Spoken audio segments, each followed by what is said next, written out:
تو اگر آخرت پیش نظر نہ ہو تو نیکی کے راستے پہ تو بندہ نہیں چل سکتا. پھر بندہ نیکی کا اپنا ایک تصور بنا کے اس پہ چل لے گا کہ وہ والی نیکی کہ جس سے کسی کو تکلیف نہ پہنچے, سب کہیں بہت اچھا آدمی ہے, بڑا نیک آدمی ہے, لیکن ناراض کوئی نہ ہو, پھر وہ آدمی اس راستے پہ چلے گا. کیوں؟ اس سے دنیا بچی رہتی ہے. کوئی شخص مرا تو حضرت عمر رضی اللہ تعالیٰ عنہ کے دور میں لوگوں نے کہا کہ بہت اچھا آدمی تھا, یہ ہر ایک اس سے خوش تھا. تو انہوں نے کہا یہ تو منافق ہی ہو سکتا ہے جس سے ہر کوئی خوش ہو. تو اس سے آپ سمجھ لیجئے کہ یہ دنیا کو خوش رکھنا, دنیا کو راضی رکھنا, تعلقات کو جو ہے نا ان کی قربانی دینے کی ہمت نہ کرنا, حرام سے نہ بچنے کی کوشش کرنا, یہ ساری چیزیں کیوں پیدا ہوتی ہیں؟ دنیا کی ترجیح کے نتیجے. دنیا اگر پیاری ہے تو آخرت کا ایمان یہ اس اعتبار سے اہم تر ہے کہ انسان کا عمل, انسان کا کردار, انسان کا رویہ, انسان کی سوچ, اس کا نقطہ نظر, اس کا زاویہ نگاہ نہیں درست ہو سکتا جب تک کہ آخرت کا یقین اس کے دل میں نہ پیدا ہو جائے. یہاں تک آخری بات ہے یہ میں جو عرض کر رہا ہوں, یہاں تک کہ قرآن مجید بھی اس کو رہنمائی نہیں دیتا اگر اس کے دل میں آخرت کی قدر نہ ہو تو. وہ یہ خود قرآن نے کہا ہے. اللہ تعالیٰ نے نبی صلی اللہ علیہ وسلم سے فرمایا وَإِذَا قَرَأْتَ الْقُرْآنَ جَعَلْنَا بَيْنَكَ وَبَيْنَ الَّذِينَ لَا يُؤْمِنُونَ بِالْآخِرَةِ حِجَابًا مَسْتُورًا. اے نبی جب آپ قرآن پڑھتے ہیں, آپ پڑھ کے سناتے ہیں, اس وقت بھی ہم ان لوگوں کے جو آخرت پر یقین نہیں رکھتے ان کے اور آپ کے درمیان ایک ایسا پردہ طاری کر دیتے ہیں جو نظر کسی کو نہیں آتا, وہ نہیں سمجھ سکتے. وَجَعَلْنَا عَلَىٰ قُلُوبِهِمْ أَكِنَّةً أَن يَفْقَهُوهُ, ان کے دلوں کو بھی پردے میں کر دیتے ہیں کہ وہ سمجھ ہی نہ سکیں کہ آپ نے کیا پڑھا ہے. وَفِي آذَانِهِمْ وَقْرًا, ان کے کانوں میں ثقل پیدا ہو جاتا ہے, آواز آ رہی ہوتی ہے, فہم نہیں حاصل ہو رہا ہوتا, سمجھ نہیں ہے, سر سے گزر رہی ہوتی ہے بات. کیوں؟ کس آدمی کی؟ لا یؤمنون بالآخرہ, جو آخرت پر یقین نہیں رکھتے. اس لیے کہ قرآن کی اہمیت تو آخرت کے اعتبار سے ہے.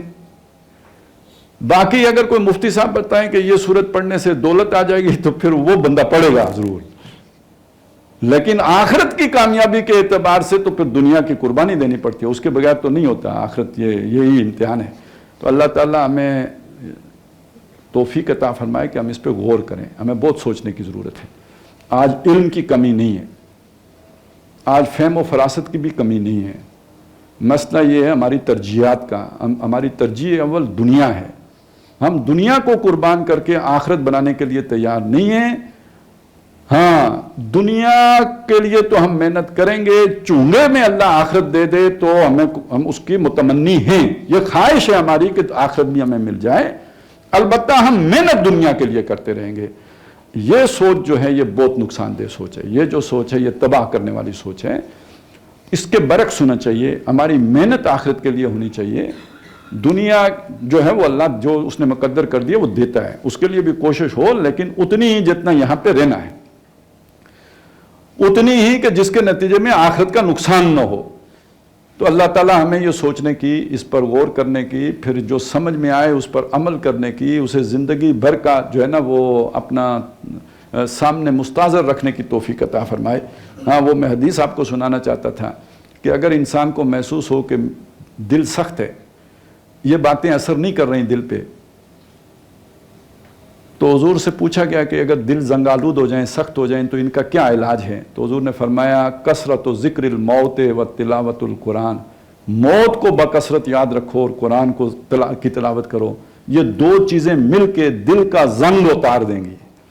دل کا زنگ اترے گا تو پھر وہ ساری اس کا جو نا وہ یہ اس کے اندر اللہ کی پہچان بھی ہے, اللہ کا علم بھی ہے. یہ علم لدنی ہر ایک کو ملا ہوا ہے اللہ کا, صرف اس کے اوپر زنگ آ جاتا ہے دنیا کی محبت کا. یہ اتر جائے بس, باقی تو ساری آنکھ کھل جائے گی, پھر سمجھ آ جائے گی کیا ہے حقیقت. تو اللہ تعالیٰ ہمارا زنگ اتار دے.